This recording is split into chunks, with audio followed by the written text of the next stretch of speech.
Welcome to the Banker Lamp. Please enjoy the video. Hello everyone. In this video, I will explain how to replace Honda Civic brake pads, step by step.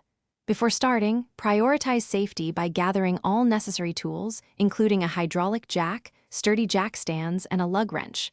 Always work on a flat, stable surface with the parking brake set. Remember to open your brake fluid reservoir cap, which helps with piston compression later. Finally, slightly loosen the lug nuts on the wheel you plan to remove first. Now let's get to removing the old pads. First, safely raise your vehicle with a jack and secure it firmly on jack stands. Then, remove all the lug nuts and take off the wheel.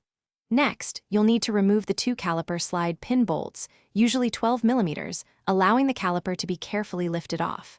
Use a wire or bungee cord to hang the caliper, preventing strain on the brake hose. Finally, slide the worn brake pads out of the caliper bracket. With the old pads out, it's time for the new ones. Begin by thoroughly cleaning the caliper bracket with a wire brush and brake cleaner to remove any rust or debris.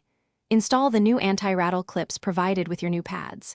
Next, use a C-clamp or a specialized brake piston tool to carefully compress the caliper piston back into its housing.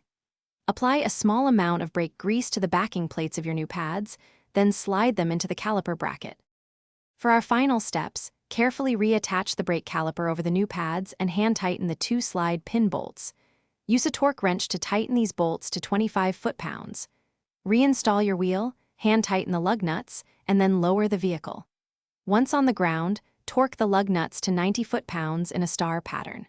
Crucially, before driving, pump the brake pedal repeatedly until it feels firm to ensure the pads are seated correctly. Thanks for watching. If this was helpful, leave a like and consider subscribing. See you next time.